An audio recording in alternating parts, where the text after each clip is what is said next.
Oh, let me tell you something. Busting makes me feel good.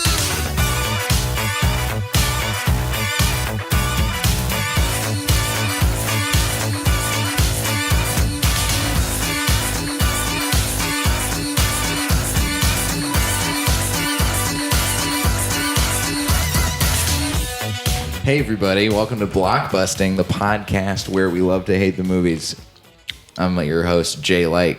Joining me today in beautiful, overcast Edinburgh, Scotland, Nate Hurd. What's up, y'all? How y'all doing, man? Man, how are you doing? I'm good, man. Trying to keep my throat from cracking and not destroying itself, man. Yeah, I hear you've been clearing it a lot since we've been here. You got lozenges? Yeah, I got a lozenge. Nice. I'm trying to not get sick, trying to not lose my voice. What's your lozenge brand you go with? I feel like it's a personal choice. That I normally go with? I go with Halls. Yeah? All day. You're a Halls man? Either Halls or what's the ones with the bumblebee on the cup on the face of it? Oh, you know what I'm talking about? Zarbies? Yeah. Okay. Those are dope. I'm a Ricola fan myself. Really? Yeah. I don't like that commercial.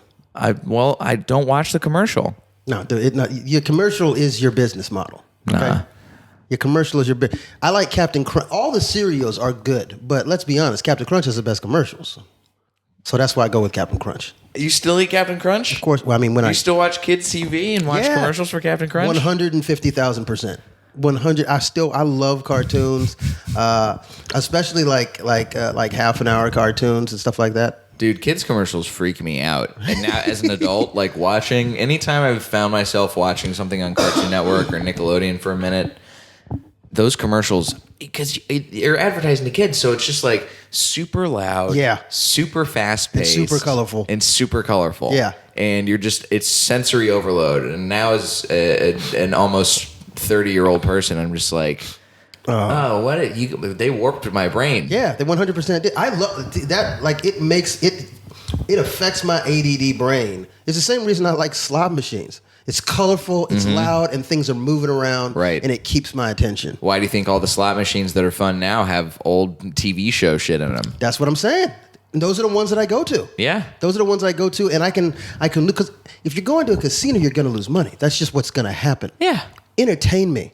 You know what I mean? Like, I need to be entertained if I'm going to lose my money. Right. The slots do that. Give me the Pirates of the Caribbean slot machine. That's what I'm saying. Listen, at least I'll get to hear Captain Jack Sparrow telling me that I fucked up. I feel like I've paid for something. You know what I mean? It's an experience. It's an experience. What am I supposed to watch a little red ball land on a color and number I didn't pick? No, come on. Who wants that? Nobody wants that, man. You know, speaking of bad experiences, let's talk about the movie you brought up today. Okay. To talk about. Signs. Yeah. M. Night Shyamalan's 2002 American science fiction horror film. Trash. It is about a man, former Episcopal priest named Graham Hess, played by Mel Gibson. Awesome, Mel. Who discovers a series of crop circles in his cornfield. He slowly discovers that the phenomenon is a result of extraterrestrial life. Also stars Joaquin Phoenix, also Rory awesome, Culkin, and Abigail Breslin. First of all, you need to listen to the cast, okay? The cast is bombastically amazing. It's a very good cast. That's an amazing cast. Abigail Breslin, child star, phenomenal. Dakota Fanning, child star, phenomenal. Still, Joaquin Phoenix almost does no wrong. Joaquin Phoenix has been consistently great his entire career. Consistently great. He has one of the best lines in Gladiator that I've ever heard in my entire life. I haven't seen Gladiator, so what's this line? Oh my God, what? Look, dude, I haven't seen a lot of things. I missed out on the stuff. It vexes me. I am horribly vexed. And I don't know why, but that line just stuck with me, and it's a phenomenal line. I love it so much. And then you got Mel Gibson. An amazing actor. And this is pre-racist. This is pre-anti-Semitic Mel Gibson. Yeah, this is pre-hate the Jews, all of them. Well, I mean, he probably still hated the Jews at this time, but he just wasn't out and about it yet. He wasn't telling everybody on a daily basis. He wasn't leaving voicemails about how much he didn't like the motherfucker. So right. That's an amazing cast. Yeah. And it's a pretty good idea. You know what I mean? Alien movies usually are very good. You know what I mean? You make it a cerebral alien movie, and it's even better. You know what I mean? Right. And then how did you mess this up this bad? So where do you think he messed it up? by taking the directional. Like by saying, "I'll do this movie." That's where he messed it up. He has one good movie, What's this one good movie in your mind? Sixth Sense, and the only reason The Sixth Sense is good is because of the twist. Take that out of it, and it's a mediocre movie at best. I remember watching Sixth Sense for the very first time and not even caring about the twist because I think Sixth Sense still stands on its own even without the twist being the fucking thing. Yeah. Because you got Haley Joel Osment and Bruce Willis. Yes. It's like the double-hander great acting team. Okay, yeah. But I also really liked Split. Split is very different from what he would usually do. Split was actually, here's the thing, but Split only works because of the actor. Like, you know what I mean? Like, without, what's his name? James McAvoy? Without James McAvoy, that movie doesn't work. And there's very few actors that can do that. But yeah, but he pulled it off. He did pull it off. He made that movie great. The atmosphere is fun. Anya Taylor-Joy is really good as the chick, our final girl in the horror movie parlance. Yeah, I'll give it that. Split wasn't terrible, but at the same time, I didn't look at it and be like, oh, that was the director. What about Unbreakable? Unbreakable? Again, I didn't look at that. Again, Unbreakable had to do with the twist. It was a kind of a boring movie. The whole movie was kind of boring. It was very slow paced, and some of the dialogue was weird, and some of the pacing of it was weird. It was like deliberately trying to set up this false sense of, of suspense that wasn't really working, and then it was all setting up the twist. But we'd already seen some of his other movies, so we knew the twist was coming. It wasn't bad. But I wasn't like, oh my God, this is one of the best. It wouldn't make a top 100 list of best, even in its genre. In superhero genre? No. There aren't even 100 superhero movies And yet. I stand by what I said. Right? Well, let's talk about Signs, since that's what we're here to talk about. So Signs is, oddly enough, this is, I think it's his third movie that came out. Yes. Oh, no, it was, yeah. Sorry. No, that's right. It's Sixth Sense. Mm-hmm. This is after he's popped because he had a couple films that had come out before that nobody knew about. Yeah. But then the Sixth Sense, then Unbreakable, then Signs. Yeah. So Signs obviously has a big twist at the end. Yeah. That's, oh no, the aliens can't be around water. It's poison. That's the stupidest thing I've ever heard in my entire fucking life. Dumb twist. That's the one thing that in the universe we're pretty sure is required for life. Mm-hmm. Yeah, they can't be around that. Right. You stupid. And here's the thing. They never explained what their replacement for water would be. You know what I mean? Like, okay, well, what the fuck you know what I mean? Yeah, well, okay, so it's interesting that you bring up that point. Have you ever seen the movie Evolution? Yeah. Okay. Yes. So you know how... the comedy? Yeah. A fucking amazing movie. Great movie. Oh, so there's that part in there where they're like figuring out what the aliens' weakness is so they can kill the aliens. Yeah. And they're like, okay, if we're carbon-based life forms and our biggest thing is arsenic. Yeah. So then they're like, nitrogen-based or something like that? I think they're nitrogen-based. And then they find out, okay, well, if we go onto the periodic table and follow wherever we would go for arsenic for us, oh, that's selenium. And so they do that so quickly and effectively in a way that makes total sense. It makes total sense. The biggest problem that I have with the twist in this movie is that it's just, okay, well, that's the way it is. It seemed like they didn't they were writing it and they were like, we don't know how to fucking kill these guys. Oh, yeah, just let them be allergic to water. I mean, M. Night Shyamalan wrote this movie. This is like I said, the trio in the writer-director thing. Yeah. He does the thing, and we've talked a lot about M. Night Shyamalan on this podcast, but he does the thing that I consistently don't like, which is casting himself as a pivotal character when he cannot act to save his life. First of all, look, I would give you the pass if you could at least direct. Mm-hmm. But you can't do either of the things that you claim to be amazing at doing. And he's like, if you've ever heard him in interviews, he talks about how amazing he is. Like, he does that a lot. He talks about like, man, I'm just amazing. I'm a jet setter. I'm like, man, shut the fuck up. I hate you so much, you horrible, horrible person. He's like the Dan Nanan of movie directors. Yeah, seriously. Every time. I directed movies for Tesla. People fly me out to Dubai to direct their movies. Every time I see him, I just like, every time it's just, I feel, oh, hi, Paul. I think, okay, here's what I'll say about M. Night Shyamalan as a director. I think that he is a product of his own pride and hubris. 100%. 100%. I don't think he's bad. I think he makes a lot of really good stylistic choices as far as visual impact and shots and that kind of stuff. I think he's a really good filmmaker from the technical side, from a technical standpoint. But as far as actually being able to tell an effective story and direct that well, very hit or miss. I feel like, because here's the thing. When you say that, I have to think back, okay? Because what is the Knowing? Is that one of his? The Happening. The Happening, which is this again. What are you doing? Trees? It's the trees, man. It's the tree. Like what? Like I don't understand. I feel like you're mocking me. You know what I mean? Like you're like, I'm gonna make the stupidest shit. The trees are killing people. You know what I mean? Like what are you doing? Are you doing this on purpose to fuck with me?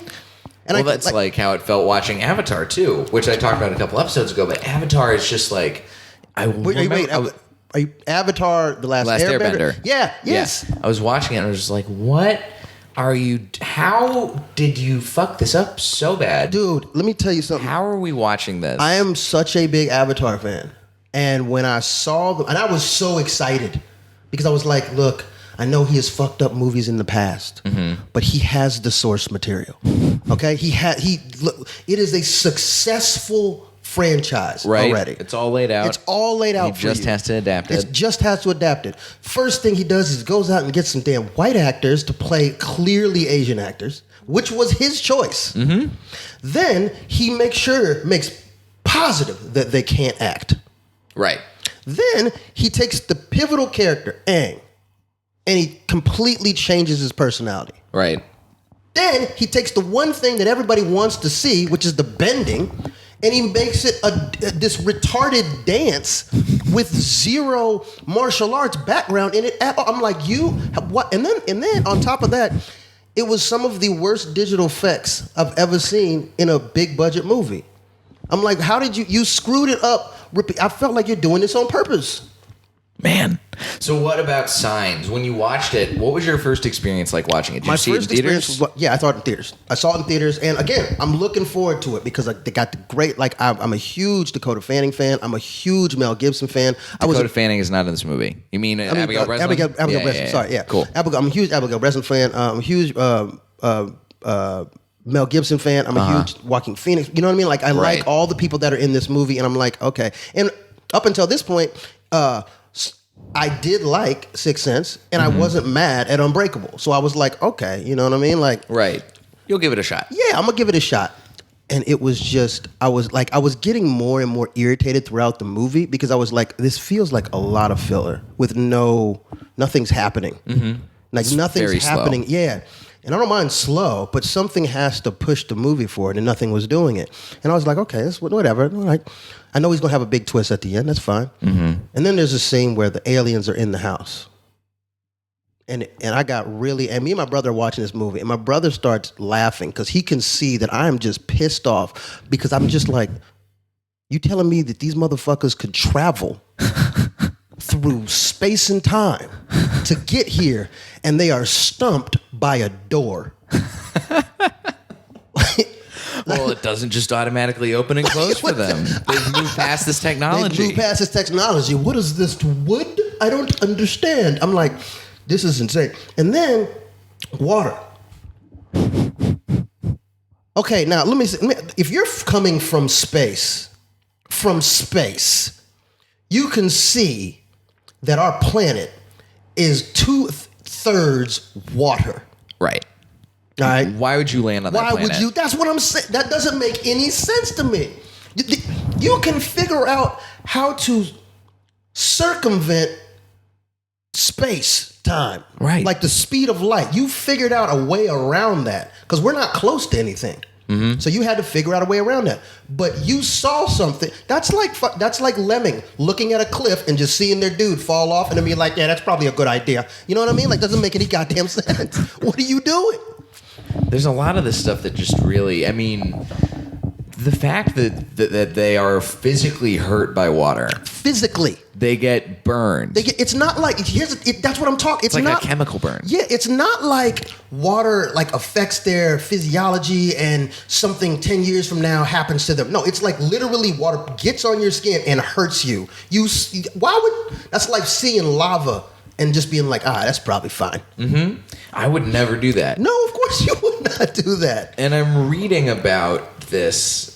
There's this whole thing in here according to the Wikipedia page, where they're trying to make it about like an allegory for faith, because Mel Gibson's a former priest and he lost his faith when his wife got hit by a car accident, and then at the very end he decides to, as soon as he's like, oh man, the aliens got destroyed by this simple thing, water, and my son is asthmatic and he can't get affected by the poison gas that the alien shot out because his lungs are fucked up. Yeah. That must be God. Yeah.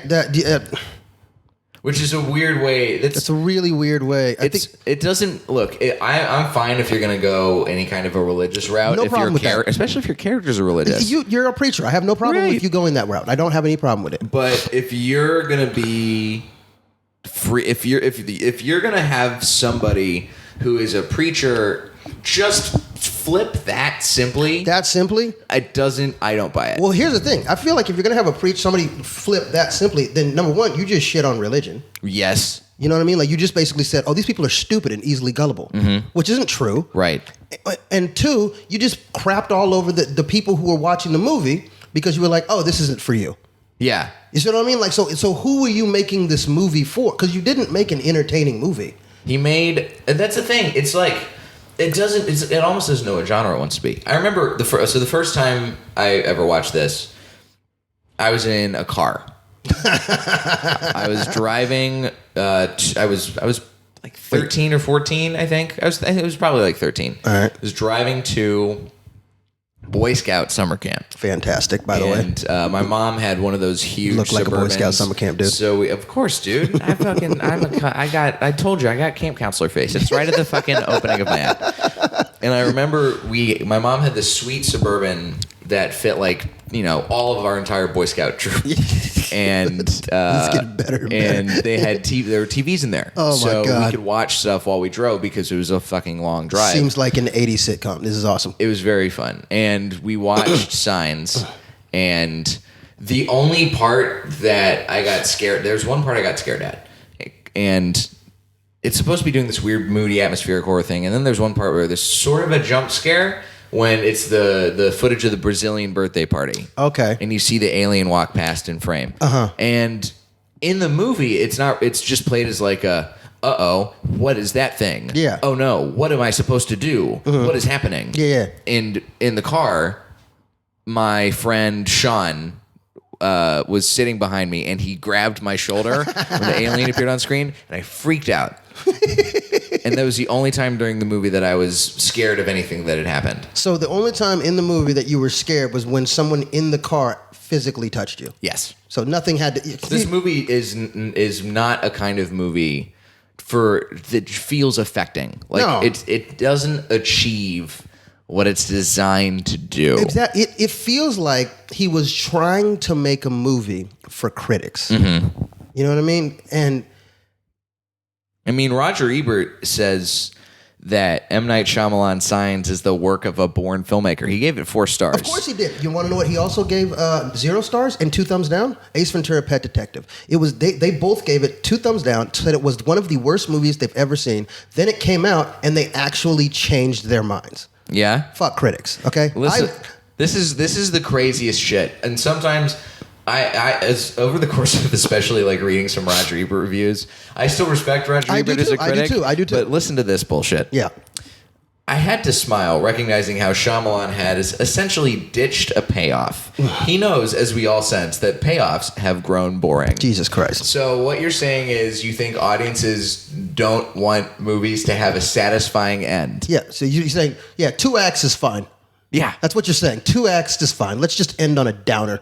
And not even just end on a downer, wrap up the 3rd act so that it takes... The 3rd act takes place over the course of... maybe 5 or 10 minutes in this movie. It gets wrapped up, and then immediately, as soon as the alien gets hit with the water, then everything is fine. And then everything's fine. Everything's fine. Boom, boom, boom, boom, boom. That cool. makes roll no credits. sense. That makes no sense. It's just too condensed. It's lazy. Yeah. It's lazy and it's disrespectful to a paying customer who went to go see this movie. Now here's the best. Here we go with some criticism. Okay. Mike LaSalle, of the San Francisco Chronicle gave the film 1 star out of 4, thinking that the film had few thoughts and no thrills. Accurate. Yes. Variety's Todd McCarthy criticized the film for its lack of originality. After the overwrought Unbreakable and now the meager Signs, it's fair to speculate whether Shyamalan's persistence in replicating the otherworldly formula of The Sixth Sense might not be a futile and self-defeating exercise. Thank you. Oh, telling the future here. Yeah, a little bit. Reading into the crystal ball. I mean, oh my God. I feel like people were never banking on his ability to make movies. They were banking on his name. Right. They were banking on the fact that he has a very memorable name, and his name got plastered all over The Sixth Sense. So Sixth Sense and Unbreakable. So they were banking on, let's just use his name, right, to get tickets. And the thing is, I mean, The Sixth Sense is a movie that is still widely regarded as a very good movie, it got nominated for Best Picture, for God's sake. You know, it's nominated for all these awards, and the twist is truly like one of it was cool. When I saw it the first time, I was like, oh my God. Like, I was just as stunned as everybody else. It's interesting for me in particular to criticize this movie as far as what my taste is. Because like I can forgive a movie sometimes for being more focused on atmosphere and mood than actually telling a story that makes sense. Okay. But this, for whatever reason, it's just one of those times that, like, if the story is that thin, and wraps up in such a way that feels too neat and tidy, for how I was led to believe based on the whole rest of the movie that it was going to turn out, then I can't excuse that. Well, of course, because the whole of the movie is very complicated. There's a ton of misdirection, and you're not supposed to really know what's going on. So if you have to end with that same vigor. You know what I mean? Like, you can't just stop the movie, right, because you made your point. It's such a shame. So, as far as like, what's your taste in movies generally? My taste in movies is like, I watch movies like a 12-year-old. Your job is to entertain me because it's called entertainment. If you entertain me, I'm fine with it. You know what I mean? Like, don't get me wrong. There's definitely movies that I like more of, and I watch a lot of comedies. I love action movies, and I love animated movies. You know, Spider-Man, Into the Spider-Man. We did spend a good couple minutes talking about how you still watch cartoons and kids commercials. I still watch cartoons. Like, I have numerous cartoons. I have the Animaniacs and Tiny Toons on DVD, Rescue Rangers and all that. I have all that still. I still watch it. I feel like you watch a lot of stuff in footy pajamas, like eating a bowl of Captain Crunch. I do have footy pajamas, and they're some of the most comfortable pajamas. What's on your footy pajamas? I don't want to talk about it. Oh, come on. You've already gotten this far in. I have 2 pairs. I have one pair that's, do you remember, it's Ninja Turtles footy pajamas. And then I also, I don't remember what they're called, but do you remember Dr. Seuss's The Cat in the Hat? Yeah. You know, remember Thing 1 and Thing 2? Yeah. Yeah, I have Thing 1. So you remember exactly what they're called? Shut up. Yeah. Sorry, do you remember this? Do you remember this thing that I know everything about? Because I forgot it for the sake of trying to seem less like a child. But at the same time, I'm very like I love Blade Runner. I love the psychology of Blade Runner. The first one, one of the best villains ever. You know what I mean? Like, like phenomenal. Such a complex villain in such a complex movie. I love like Ex Machina. I really liked that. Okay. I did not like Annihilation, but that's a whole other thing. Yeah. We'll have to talk about that another time. But because I dug Annihilation. Oh, I fucking hated it. But here's the thing. I have whatever. I will watch almost any genre. Let the Right One In. I don't know if you've seen that. I have not. It's a Dutch. I've heard it's great. I think it's a Dutch film. I think it's Dutch or Swedish or something. Swedish, yeah, and it's phenomenal. I own it. You know what I mean? Like, so I have over 1,000 movies on DVD. Right. You know what I mean? I love movies. I have for my entire life. From Rookie of the Year to Casablanca, I'll watch anything. But it has to be good. Right. Well, okay, and let's double back to Annihilation for a sec. Yeah. So that's sort of in this genre. It's an alien movie, sci-fi. and a film that is focused more on atmosphere and mood Yes. than telling a story. Yes. From just if you are zooming all the way back. Yeah. Signs and Annihilation both fit into that Venn diagram. They both do. But the thing that what I think Annihilation does better is has a story that I feel more attached to the characters 100%. during. Here's the thing. I'll say this about Annihilation. I didn't like it, but I can recognize that it's a good movie. Right. You know what I mean? Like, I can recognize why people did like it and the things that it just wasn't for me. But that doesn't mean it's a bad movie. And also, it was shot very well. There was compelling characters. The visuals were phenomenal. You know what I mean? Oh, yeah. Like, it just wasn't for me. But there was nothing about Signs that, like, the whole time you're like waiting for, like, okay. Yeah, what? Signs is just like a lot of brown. Yeah. A lot of just like boring, drab landscapes, cornfields. It almost felt like Signs was trying to be drab so the payoff would mean more, but then there was no payoff. Exactly. So you were like, what the fuck did I just watch? It's so, okay, so let me ask you this. If you had the chance to remake Signs, Oh, okay. and you could do whatever you want, Okay. how do you fix it? First thing you do is I'm not showing the alien. Okay. Okay, that's At all? At all. Even during the climax or anything? Even during the climax. Wow, okay. I'm not going to show the alien because what he was trying to do, the movie wasn't about the alien. It was about the dude. Right. You know what I mean? Like, so I'm not going to show you the alien. Remember the Babadook? Yeah. Phenomenal movie. Yeah. You don't have to show the villain for the villain to be impactful. Right. And so I'm not going to show the alien. Okay. Number 2, they're not going to win. Oh, they're going to get murked by the alien? No, they're either going to get murked by the alien or they're going to have to go underground or they're going to have to leave planet, but they're not winning.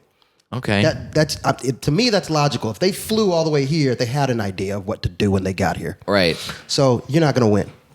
And an ending is, I mean, it's a bleak ending, but it's still an ending that like makes logical sense. Exactly. You shouldn't be able to win. Maybe there's a little glimmer of hope, but you're not going to all out just win, and it's not going to be like flipping water. And then the other thing that I'm doing is that I'm going to darken the tone a little bit. Okay. Because I want it to be a little darker, and I'm going to give you, like, you know how The Conjuring gives you these long, suspenseful like moments of tension? I've never seen The Conjuring, but I'm familiar with. Okay. That's a horror movie construct. Exactly. Yeah. I would turn it more into a horror movie.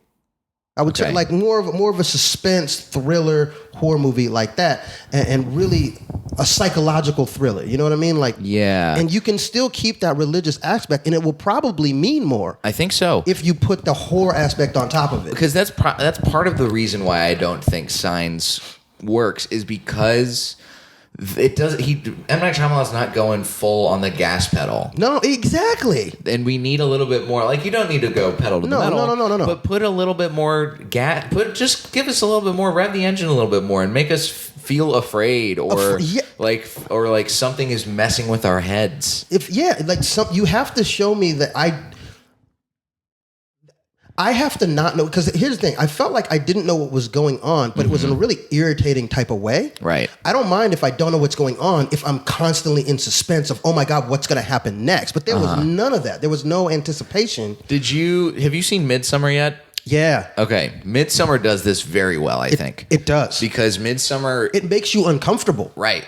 But you're uncomfortable, but you're also like, oh man, I know something else crazy is going to happen. When is it going to happen? Yeah. Oh my God, when is it going to happen? You know what's going to happen, but you don't know when, but you know that it is going to happen. Right. And that adds to the tension. But in Signs, there was just none of that. Right. And Midsommar was just okay for me, but I wasn't... Maybe it was a little better than okay. Like, I did enjoy it, but I was also like, there's some better horror movies and better, like... I mean, there are better horror movies, but for me at least, Midsommar is, right now, it's in my top 5 of the year. Oh my. Yeah. Really? It's number 2. What? What's your number? My top 5? Yeah, what's your right top now? 5? I gotta know this. Let's pull up Letterboxd. Oh my God. Letterboxd, shout out, love that website. Follow me on Letterboxd at Diet J, and on the other things too. Yeah, follow Jay. Okay, my top 5 so far right now. Count them down. Number 1. No. Go the other way. Number 5. Yeah. Okay. Climax. I have not seen that. Very good. Really? Yes. Toy Story 4. Okay. Us. Oh. Midsummer. Okay. Booksmart. That's my 5. I've got a couple that are just outside.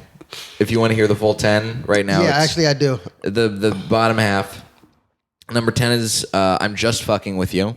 Haven't seen that. It's a fun little horror movie. Okay. Number 9 is High Life. Haven't seen that either. Weird sci-fi. All right. It's one of those movies that I felt uncomfortable watching, but I was like, this is a good movie, but I definitely do not want to watch this movie again. Number 8, Avengers Endgame. Wow, at 8. 7, Leaving Neverland. And 6 is Once Upon a Time in Hollywood.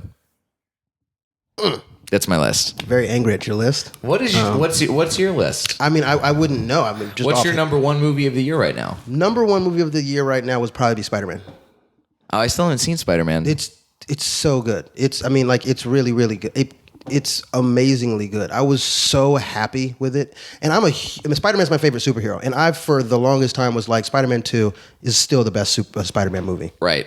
And I love Tobey Maguire. And then I saw this one. And I liked Homecoming. But I was like, no, still Spider-Man 2 is better. And then I saw this and I was like, oh my God. Oh my God. You really are a child. I really am a child. I also liked Toy Story 4 better than I liked Toy Story 3. Interesting. Yeah, I was not as impacted as everybody else was with Toy Story 3. Everybody was like, man, I cried. No, I was like, no, man, it was okay. So you're not sad that you get to almost watch toys except their imminent death? I don't know. I guess I just didn't, there was a disconnect with me. Like, I liked it. I really liked it. But it was one of those things like with Up where everybody was like, this is sad. I was like, you didn't think the beginning of Up was sad? No, you want to know what Pixar movie was the saddest to me? What? Was Incredibles, the first one. I love the second one, but the first one was, there's a part where he thinks he's just lost his entire family. Yeah. And that was one of the saddest moments I've ever seen. But Up, you do watch a man lose his entire family. No, you watch a man lose his wife. That's his whole family. Yeah, but they didn't have any kids? No, they didn't. But you watch they couldn't have any kids. They couldn't have any kids. They couldn't have kids, or they had a miscarriage. One of the two. One of the two. But you see this dude reacting. In Up, it was at the beginning of the movie when you were not invested yet. And now, don't get me wrong, they made you invested in that little snippet, but you weren't completely invested. But in Incredibles, you were invested. And you see a man who has just realized that it might have been his fault that he just lost his wife and his 2 kids. Man. I should rewatch The Incredibles. It's so good. I mean, the second Incredibles I liked, but the new one, the original one. Oh my God, it's a very underrated movie. It's a very, very underrated movie. It's so good. I feel like still all you watch is superhero movies, though. Like no, that's man, all you like. I You've only mentioned 2 superhero movies as like movies that have deeply affected you. I mean, like we're talking about this year. There haven't been a lot. Disney has been killing the game this year, right? So I mean, like most of the movies that have come out have been Disney. I mean, name some other movies that have come out this year. I mean, I named 10 Us. of them. I saw Us. I thought Us was okay. Okay. I thought that Get Out was much better. I thought Get Out was better, but I liked Us also for its own merit. Well, the problem with Us is I figured out the twist 5 minutes in. Yeah? It was just I'm not trying to say I'm the smart one in the room because I'm not. And I typically watch movies with no agenda. Uh-huh. And I just was like, oh, I bet that there's a double. Well. Like I mean, well. And there was. And so again, good, but I was like, oh man, Wait, the twist in Us isn't that there's a double though. That they switch places. Oh, that they okay. Yeah. There you go. I was like, wait, if that's you being like, oh, I'm smart. I figured out that everybody's doubled up in this movie. I was about to be like, hold the fuck on, No. I just figured I was like, oh, there's probably another little girl because they made it very clear that there was a time thing. Yeah. And so I was like, oh, there's probably just someone else. Well, Nate, I gotta disagree with you on some things, but I'm glad we can agree on Signs being Trash. Pretty trash. Bad. Pretty bad. Pretty bad. It's rough. It should have ended his career. But it didn't. It didn't. And he still got one. 10,000 BC and then Avatar and then Split and Glass and Lady in the Water. oh my God, don't even Crazy get me started shit. on that. That was terrible. Well, we don't have time to get you started Yeah. on that. Maybe another episode. Yeah, seriously. Well, Nate, thanks for joining me. Absolutely, And bro. where can the listeners find you? I'm at Nathan Hurd Comedy. That's with the Hurd and comedy, and that's pretty much all I'm doing right now. Right on. And of course, if you're listening and you're at Edinburgh Fringe, Oh man, come to my show. come to his show. I'm at the Free Sisters every night at 0045 because it's weird over here. And yeah, Nathan Hurd Colorblind. Look it up. Cool. You can find me at Diet J on Twitter and Instagram, jlightcomedy.com for any show dates. And I'm here at the Fringe Festival at the Place Hotel at 23:45 or 11:45, Yeah. as us dumb Americans say it. We dumbs. And if you like the podcast, tell a friend, share it, and join the Facebook group. The link is right at the top of the show notes. This has been Blockbusting. Go see something good for a change.